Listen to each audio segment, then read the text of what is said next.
Je vous retrouve de nouveau en compagnie de Didier Anfou, président de l'UPE du Pays d'Aix. Je vous remercie d'être à mes côtés. Donc le CESEM, son ancrage, c'est vraiment son empreinte en Méditerranée.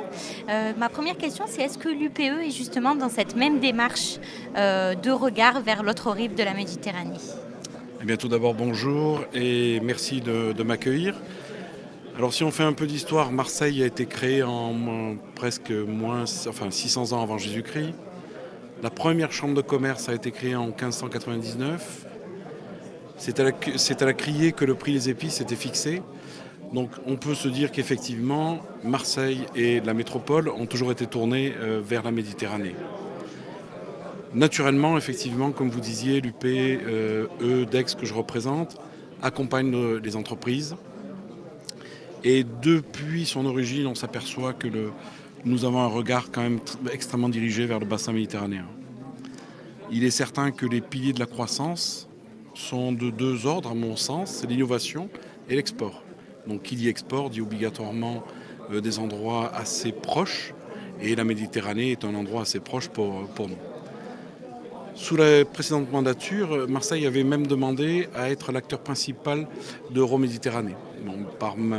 On n'a pas été retenu comme tel, mais comme nous sommes des gens pugnaces, en 2008, sous l'impulsion de Laurence Parisot, il a été créé le Med Business Day, qui a revu également un salon en 2014.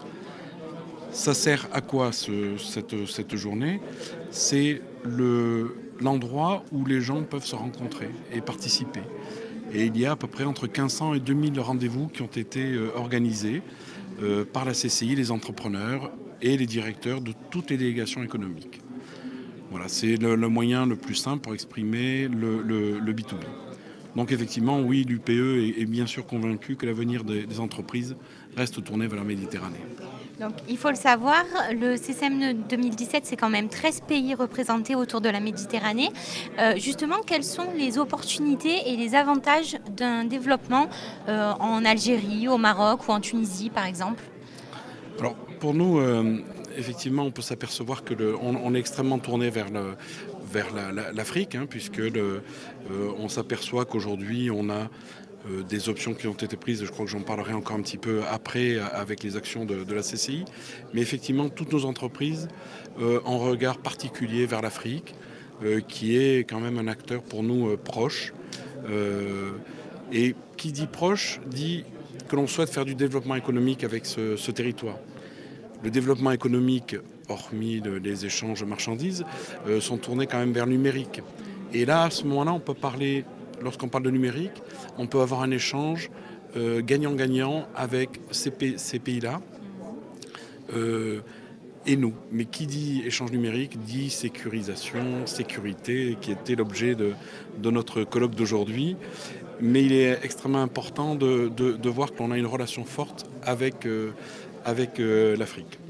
Si on prend l'exemple d'Aix, par exemple, qui est jumelé avec Baalbek au Liban, Oujda au Maroc, Carthage à Tunis, ou un peu plus loin Bamako au Mali, on s'aperçoit que Aix a eu un échange avec l'impulsion également de l'UPE, a participé à des travaux d'assainissement, enfin des études sur l'assainissement de la ville. Donc on s'aperçoit qu'il y a vraiment un échange gagnant-gagnant avec l'Afrique. Et donc, quand vous faites justement ces réunions B2B ou ces échanges avec les professionnels et les chefs d'entreprise, comment vous percevez leur opinion par rapport à une possible implantation en Afrique? Vous les sentez comment? Frileux, Alors, plutôt intéressés? il y a un peu tous les cas de figure. Si je reprends avant de répondre très précisément à votre question, on peut s'apercevoir que l'Union patronale, l'UPE que je représente, est à la création de beaucoup d'institutions en partenariat avec la CCI. On a l'APEX par exemple, qui est qui est là, qui je connais très bien son président, puisque l'APEX fait partie du conseil territorial aixois. Donc on a vraiment des échanges. Nous soutenons leurs actions. Et c'est important. Donc on a effectivement ce champ d'exercice avec ces associations. Pour nous, l'APEX est extrêmement importante et vigilante là-dessus. On a l'action avec la Chambre de commerce et notamment le lancement de Africa Links récemment qui est soutenu par cela et on est présent. Ça signifie que l'on veut aider nos entrepreneurs locaux à échanger, à s'implanter en Afrique, mais en Afrique ou au Maghreb. À titre personnel, j'avais une structure en Tunisie, donc on est en train d'en recréer encore une au Maroc. Donc le flux est naturel et sans ambiguïté aucune.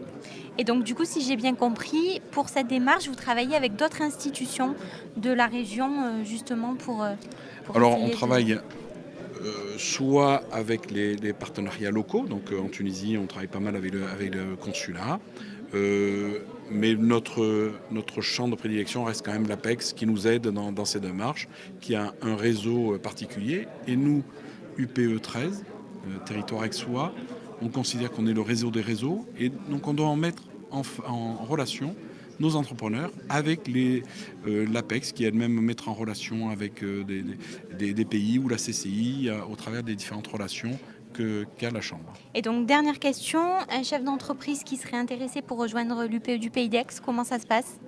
C'est très simple, là. On se trouve sur le Aix-les-Mines, on peut taper directement sur internet UPE 13 et on se mettra en relation avec lui pour venir lui expliquer le rôle et la démarche pour adhérer. Eh bien, écoutez, je vous remercie.